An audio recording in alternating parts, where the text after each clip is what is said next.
നമ്മുടെ രാജ്യത്ത് ഏറ്റവും കൂടുതൽ ആളുകൾ ഏത് മനോഭാവത്തിൽ ജീവിക്കുന്നവരാണെന്നറിയുമോ? I am okay, you are not okay എന്ന മനോഭാവമാണ്. എന്നാൽ മതനിരപേക്ഷതയുടെ അടിസ്ഥാന ഭാവം I am okay, you are okay എന്നതാണ്. ഈ മനോഭാവമുള്ളവരുടെ എണ്ണം കുറയുന്നത് കൊണ്ടാണ് I am okay, you are not okay എന്ന് പറയുന്ന മതങ്ങളുടെ എല്ലാം അടിസ്ഥാന തത്വശാസ്ത്രം I am okay, you are not okay എന്നാണ്.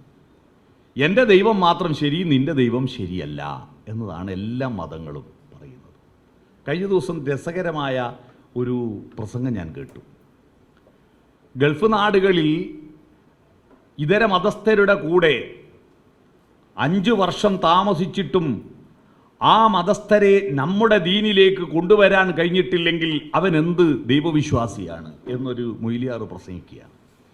ഇതര മതസ്ഥർ അവൻ്റെ റൂമിൽ താമസിച്ചിട്ട് 5 വർഷം ഒരുമിച്ച് താമസിച്ചിട്ടും നമ്മുടെ മതമാണ് ശരി, നമ്മുടെ ദൈവമാണ് ശരിയെന്ന് അവനെ ബോധ്യപ്പെടുത്താൻ പറ്റിയിട്ടില്ലെങ്കിൽ നീ എന്തൊരു മതവിശ്വാസിയാണെന്ന് ആ ഉസ്താദ് ചോദിക്കുകയാണ്.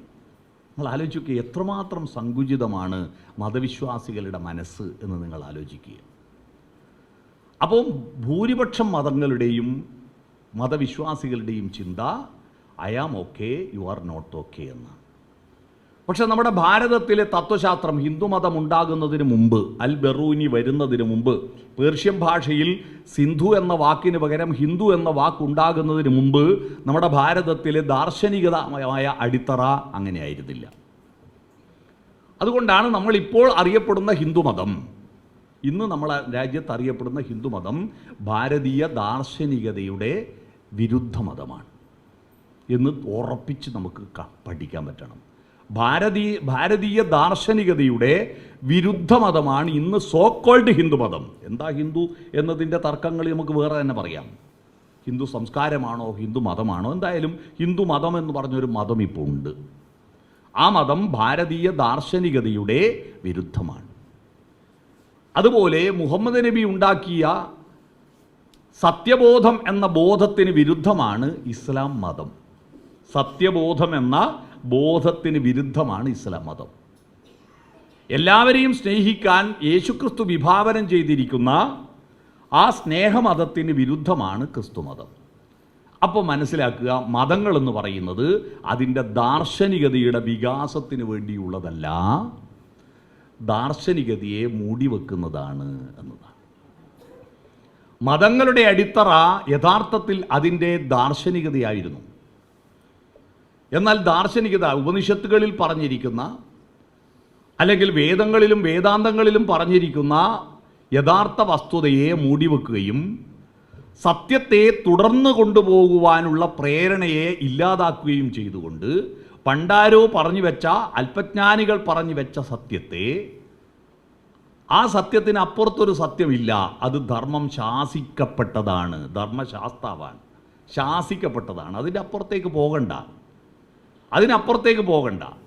അവർ പറഞ്ഞതിനപ്പുറത്തേക്ക് ആർട്ടിഫിഷ്യൽ ഇൻ്റലിജൻസിൻ്റെ കാലഘട്ടത്തിലും സുനിത വില്യംസ് 9 മാസം ബഹിരാകാശത്ത് ഓക്സിജൻ ഇല്ലാത്തൊരു ലോകത്ത് ഓക്സിജൻ കൊണ്ടുപോയി ഓക്സിജനെ കൊണ്ട് ഉൽപ്പാദിപ്പിച്ചിട്ട് അതിനെക്കൊണ്ട് അതിജീവിച്ച് അവിടെ നിന്ന് എക്സസൈസ് ചെയ്ത് ശാസ്ത്രത്തിൻ്റെ കഴിവുകളിലൂടെ 9 മാസത്തിന് ശേഷം കൃത്യം പോയിന്റ് നോക്കിയിട്ട് മെക്സിക്കൻ കടലിൽ വന്നിറങ്ങുകയും അവിടുന്ന് കൃത്യം രക്ഷപ്പെട്ട് ഭൂമിയിൽ തിരിച്ചെത്തുകയും ചെയ്തിരിക്കുന്ന ഏറ്റവും പുതിയ വിസ്ഫോടനാത്മകമായ അറിവിൻ്റെ സന്തോഷം നൽകുന്ന ഒരു കാലഘട്ടത്തിൽ പോലും, ആ കാലഘട്ടത്തിൽ പോലും ഇതൊന്നുമല്ല സത്യം, സുനിത വില്യംസ് ഗണപതി വിശ്വാസിയായിരുന്നോ എന്ന ചർച്ചയാണ് ഇവിടുത്തെ പ്രധാനപ്പെട്ട ചർച്ച.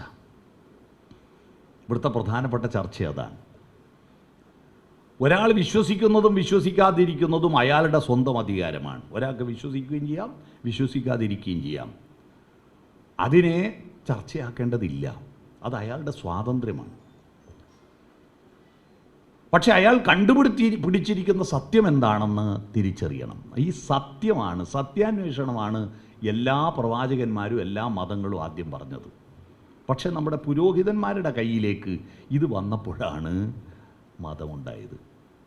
പ്രവാചകന്മാരും ദാർശനികരും ആദ്യം പറഞ്ഞിരുന്നത് സത്യാന്വേഷണമാണ്.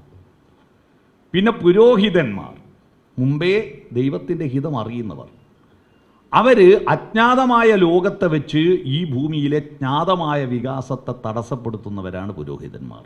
അജ്ഞാതമായ കാര്യത്തെ വെച്ച് ജ്ഞാതമായിരിക്കുന്ന ലോകത്തെ തടസ്സപ്പെടുത്തുന്നവർ.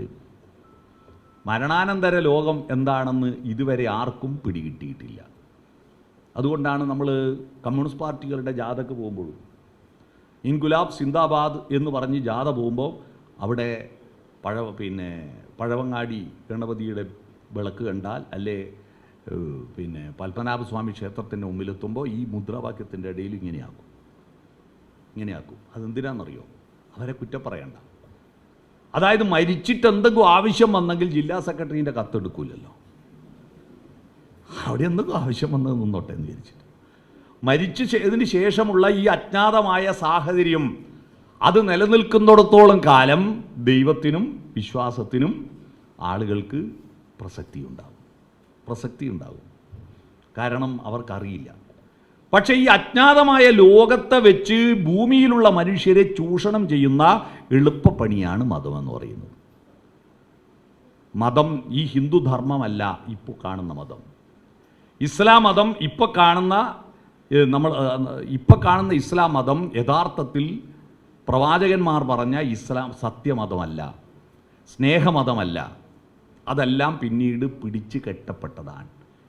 തുടർച്ചയായ വികാസ പ്രക്രിയയാണ് മനുഷ്യൻ്റെ പ്രത്യേകത. വിഷ്ണു എന്ന പദത്തിൻ്റെ അർത്ഥം പോലും ഒരു ഹിന്ദുവിനും അറിയില്ല. എന്താണ് വിഷ്ണു? ഷ്ണു എന്ന ശബ്ദം താല്പര്യമുള്ളവൻ എന്നാണ്. ജിഷ്ണു എന്നൊക്കെ കേട്ടിട്ടില്ലേ? ജയത്തോട് താല്പര്യമുള്ളവൻ ജിഷ്ണു. വിശേഷപ്പെട്ട ജയത്തോട് താല്പര്യമുള്ളവനാണ് വിഷ്ണു. സ്ഥിതികാരകനായ വിഷ്ണുവിന് നിരന്തരം പ്ലസ്സാക്കിയിട്ട് നമ്മുടെ ബുദ്ധിയെ വളർത്തി കൊണ്ടുപോകാൻ താല്പര്യമുണ്ടാക്കുന്നവനെയാണ് വിഷ്ണു എന്ന് പറയാം. നമ്മുടെ ബുദ്ധിയെ നിരന്തരം വളർത്തിക്കൊണ്ടുപോകാൻ താല്പര്യമുണ്ടാക്കുന്നവൻ വിഷ്ണുവാണ്. പക്ഷെ ആ വിഷ്ണുവിനെ ആരാധിക്കുന്ന മനുഷ്യർ വിഷ്ണുവിൻ്റെ അവതാരങ്ങൾ പരിണാമദശയുടെ പ്രതീകമായിട്ട് അവതരിപ്പിക്കുമ്പോൾ അവരതിനെ എതിർക്കുന്നു. വെള്ളത്തിലുണ്ടായ ജീവൻ അല്ലേ, മത്സ്യാവതാരമാണ് ആദ്യം ഉണ്ടായത്. ദേവി കന്യാകുമാരി എന്ന് പറഞ്ഞൊരു സിനിമയുണ്ടായിരുന്നു പണ്ട്. ആ സിനിമയിൽ മാധുരി പാടിയ അതിമനോഹരമായൊരു പാട്ടുണ്ട്. പഴയ സിനിമാ പാട്ടുകളുടെ ഒരു പ്രത്യേകത നല്ല അർത്ഥമുള്ള നല്ല സാഹിത്യമുള്ള പാട്ടായിരിക്കും, പക്ഷേ രംഗം മഹാവത്തായിരിക്കും. രംഗം ഒരു രസം ഉണ്ടാവില്ല. എനിക്ക് ഏറ്റവും ഇഷ്ടപ്പെട്ട പാട്ട് ആറാട്ടിനാനകൾ എഴുന്നള്ളി എന്ന ആ പാട്ട് കേൾക്കുമ്പോൾ ഒരു ഉത്സവത്തിൻ്റെ സകലമായ ആഡംബരങ്ങളുണ്ട് അതിലെ പാട്ടിൽ. ഞാൻ ആ യൂട്യൂബിൽ നിന്ന് ആ പാട്ട് ഡൗൺലോഡ് ചെയ്ത് നോക്കുമ്പോൾ നസീറും ജയഭാരതിയും ഒരു മരത്തിൻ്റെ ചുവട്ടിൽ നിന്ന് കയ്യും പിടിച്ചിട്ട് ആറാട്ടിനാതേ ഉള്ളു, വേറെ ഒന്നുമില്ല, ഒരു ആനയും ഇല്ല, ഒരാറാട്ടുമില്ല. എന്നാൽ ദേവി കന്യാകുമാരി എന്ന് പറഞ്ഞ സിനിമയിൽ മാധുരി പാടിയ പാട്ട് കണ്ണാന്ന് പറഞ്ഞൊരു പാട്ടുണ്ട്. അതിമനോഹരമായി അന്നത് ചിത്രീകരിച്ചു. അന്ന് ഇത്രയും സാങ്കേതിക വിദ്യയൊന്നും ഇല്ലാത്ത കാലത്ത് എങ്ങനെയാണ് ഒരു കട്ടമരത്തിൽ തുഴഞ്ഞു പോകുന്ന ആ പെൺകുട്ടിയെ ചിത്രീകരിച്ചത് ഞാനിപ്പോഴും അത്ഭുതപ്പെടും. എത്ര സുന്ദരമാണെന്നറിയോ ആ രംഗം. ആ പാട്ടിൻ്റെ രംഗത്തിൽ നീ പണ്ടൊരു പൂത്തിമിങ്കിലമായി അന്ന് നിന്റെ യൗവനം തുഴഞ്ഞു വന്ന നീരാഴി എന്നൊരു വരിയുണ്ട്. മത്സ്യാവതാരമെടുത്ത കണ്ണനെക്കുറിച്ചാണ് പറയുന്നത്. അതിൽ തന്നെ പരശുരാമനെക്കുറിച്ച് പറയുന്നുണ്ട്. നീ പണ്ടൊരു മുനികുമാരനായി അന്ന് നിന്റെ വെൺമഴു പറന്നു വീണ നീരാഴി എന്ന് പറയുന്നുണ്ട്. മത്സ്യവും കൂർമ്മവും വരാഹവും ഒക്കെ പരിണാമദശയുടെ പ്രാകൃത സങ്കല്പങ്ങളാണെന്ന് പറഞ്ഞാൽ അത് ദേഷ്യം വരും. ആർക്ക്? വിഷ്ണു ഭക്തന്മാർക്ക് ദേഷ്യം വരും. ആ പ്രാകൃത സങ്കല്പങ്ങളിൽ പക്ഷേ വളരെ മനോഹരമായ അന്നത്തെ കാലഘട്ടത്തിൽ നമുക്ക് രാമായണത്തെ പറ്റി ഒരുപാട് വിമർശനങ്ങൾ ഉണ്ടാകാം. എങ്കിലും അന്നത്തെ കാലഘട്ടത്തിൽ ധാർമ്മികതയുടെ മനുഷ്യത്വത്തിലേക്കുള്ള മൃഗീയ അവസ്ഥയിൽ നിന്ന് മനുഷ്യത്വത്തിലേക്കുള്ളൊരു മാറ്റം, കൊല്ലുക എന്നതായിരുന്നു മൃഗീയ അവസ്ഥ, കൊല്ലരുത് എന്നതായിരുന്നു രാമായണത്തിൻ്റെ അവസ്ഥ.